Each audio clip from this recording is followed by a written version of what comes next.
we're back for the next part of layers. Okay, so where were we?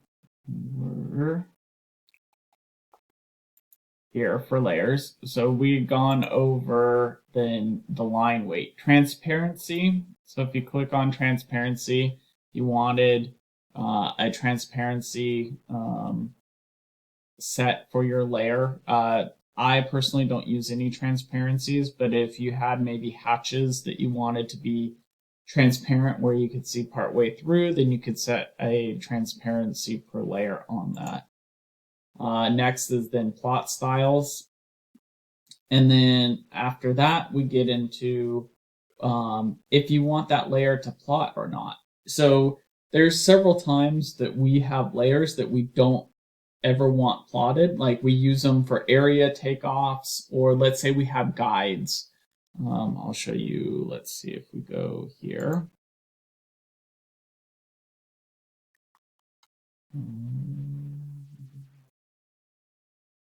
So if you look, these purplish lines, they're guides, so they help us line up everything, but we don't actually want them to plot.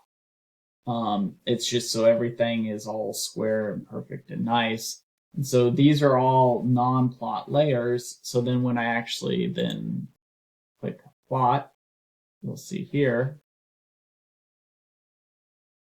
that those purple lines do not show up because we don't want them to. So in that case, if that was true, back.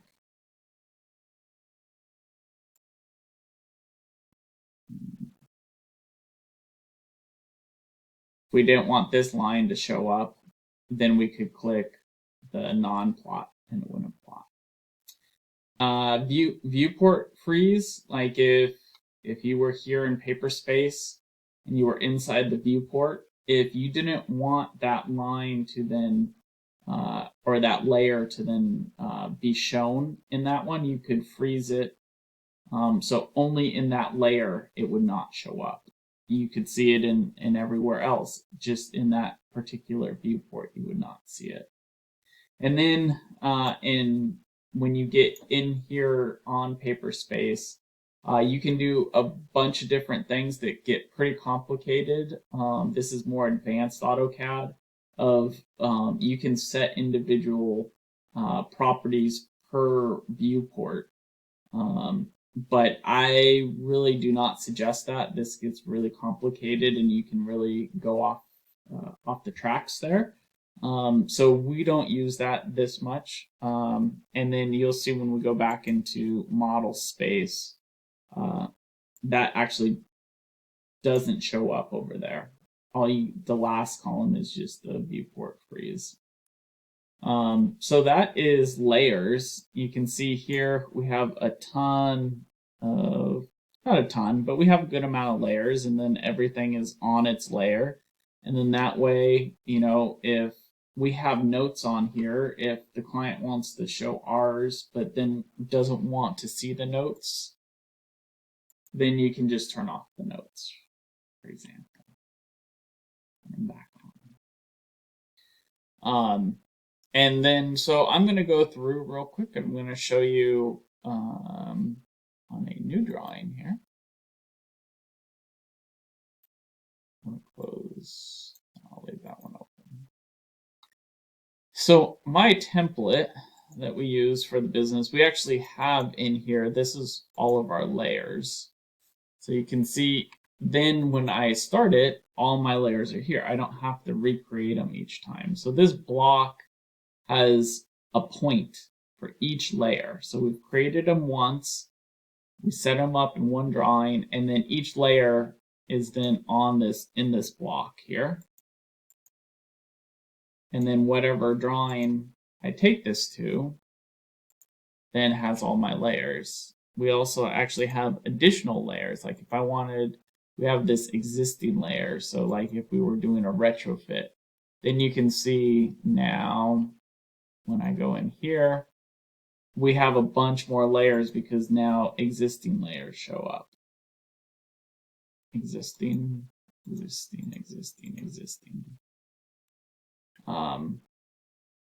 And so those denote existing irrigation equipment for my purposes.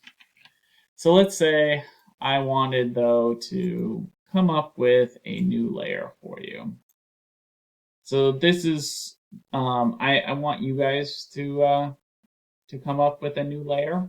So here, we'll start from the very beginning, type layer, return, and then right here is the new layer button, or you can do Alt N. So it's gonna, the default is it calls it layer 1. So I'm just gonna call this port CAD layer. So I've named it what I want. Now it will so now let's set it up to be, let's say I don't want it to be blue. I want it to be green. So I'm going to select green here. Let's say I don't want it to be continuous. Let's say I want it to be dashed. Select dashed. Let's say I don't want it to be a thin weight. Let's say I want it to be a 1 millimeter. And that's good. So then now when I'm going to make it active. So to make it active, see the check mark is the layer that you're active on. If I double click on it now I'm on that as the active layer. So then now with that being the check mark, and you can see up here now it's the active layer. Now if I do PL for polyline, you can see I have a fat green dashed line named Hort CAD layer.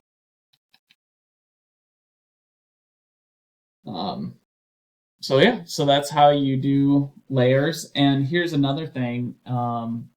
Whatever layer you were last on, so I'm going to go over here. I'm going to say I'm on this mainline copper above grade line. When I hit new layer, do you notice anything very similar between the layer that's active and the new layer? It's the same color, same line type, same line weight, same all that information. So what's actually going on is when it creates the new layer, if you have an active layer used, is it just duplicates the same properties. And so it's sometimes if you want it to be similar, I will find a layer that I want that has a lot of the same properties. I'll make that the active layer. And then I'll make the new layer off of that.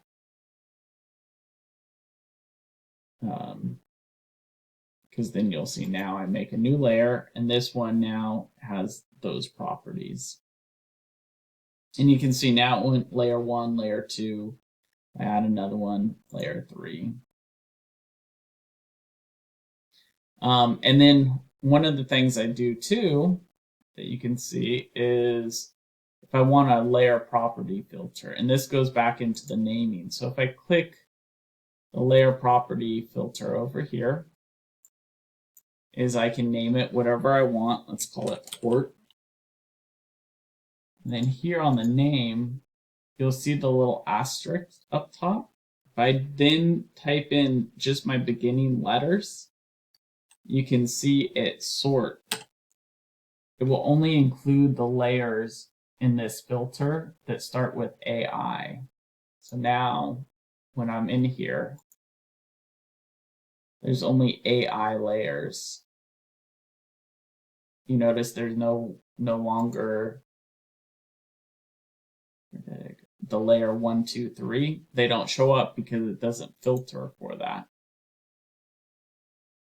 So again, when you have hundreds of layers in a drawing, having a filter to then just have it where only yours show up is very important, because let's go back here. So when I'm in all layers, you can see how many I have. And let's say I click here and I want to change the layer. But you can see my whole long list of scrolling. And those layers aren't even layers really in my drawing per se necessarily. So what at that point, if I set the filter,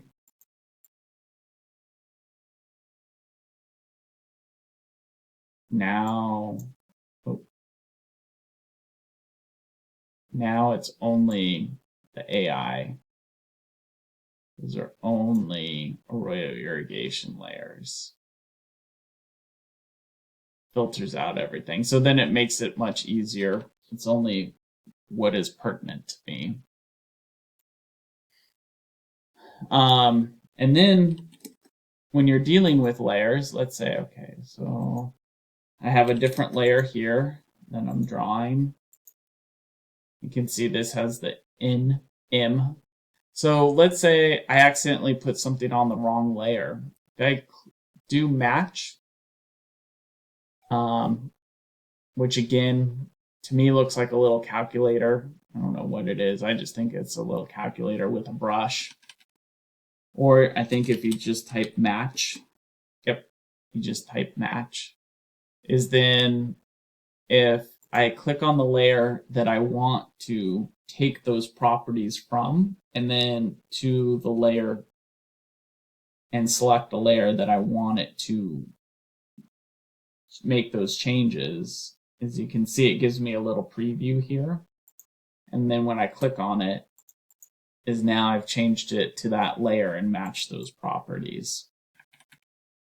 So you can quickly then, if you accidentally put something on the wrong layer, you don't have to redo your work.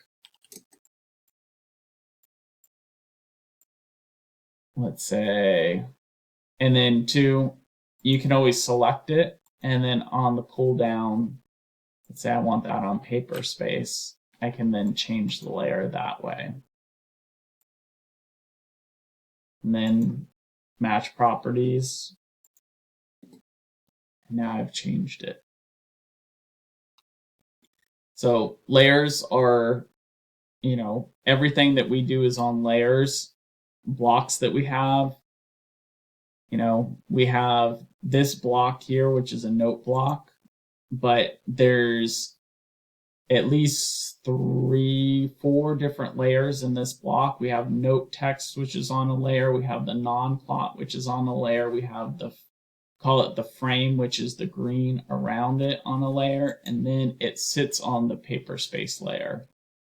So items can have multiple layers that make them up, that then if you wanted to, you could freeze and such. So like if I explode this real quick, you'll learn more about blocks coming up in the future, but then if I freeze the text, it goes away. Or let's say I freeze the frame. So this is a good little overview of what layers are and how helpful they are. And so that is an overview of layers.